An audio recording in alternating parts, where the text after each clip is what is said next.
And the president became the leader of the opposition party. Wale ambao wanatafuta siasa zimeisha, la shauri yenu, mimi niko nyumbani. And this only happens, by the way, in Kenya. The shortest speech I have ever seen in Parliament by the President.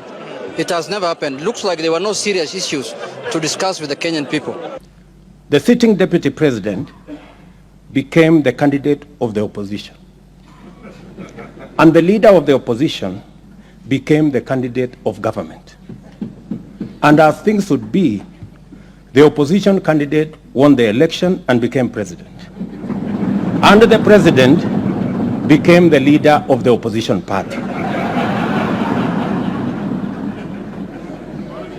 That's the beauty of our democracy. And it only happens in Kenya.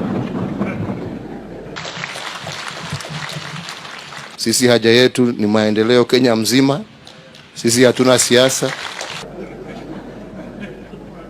In the process, we also affirmed the sovereignty of the people of Kenya as the ultimate decision makers as envisaged in the Constitution.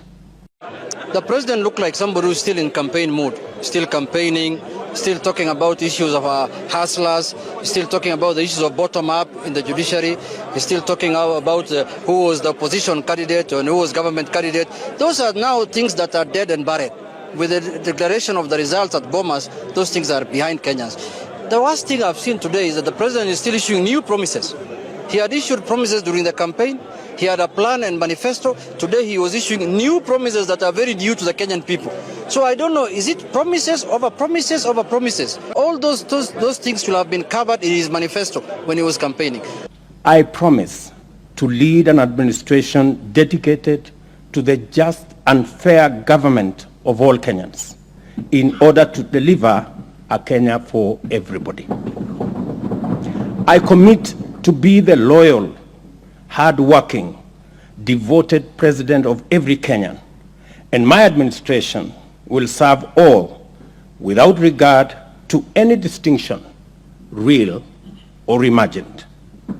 Certainly, service delivery under my administration shall be impartial, regardless of political affiliation or voter preference. Kenya is our home, and we remain united as one strong family. For these reasons, I want to persuade you that the legislative agenda I stand here to prosecute deserves the bipartisan support of this House. My administration is pursuing a transformational program that offers a uniquely all-Kenyan moment, which calls for unity of purpose in the legislature. We are committed to serving all Kenyans in all wards of each constituency and all counties in every region throughout the Republic of Kenya. After all, we all serve the same boss, the people, and their sovereign interests are our operating principle and purpose. I will run an administration that is open, that is transparent, and my administration will rely on oversight from this House to make sure the public gets value for every cent invested in every policy, project, and program. Consequently, I ask Parliament to consider a mechanism in the standing orders to facilitate cabinet secretaries to articulate government agenda, explain policy, and answer questions on the floor of the House to enhance executive accountability to the people of Kenya through their elected representatives. On this matter of oversight and holding government accountable, my administration commits to restore the place of Parliament in our democracy by respecting the autonomy and oversight authority of Parliament on the executive.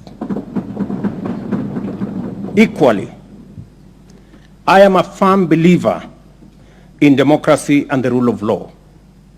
That is why my first executive action when I took office was to undo a legacy of acts and omissions that had incrementally undermined the independence of the judiciary.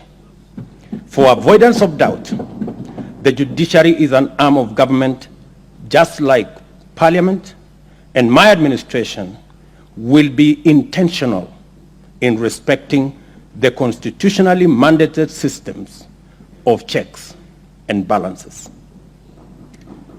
It is in this spirit that I will be seeking additional resources to support the bottom-up scaling of justice and empower the judiciary to acquire capacity and develop the infrastructure needed to more efficiently adjudicate and expeditiously conclude corruption cases, commercial disputes, and all other matters that today are a huge backlog on the judiciary.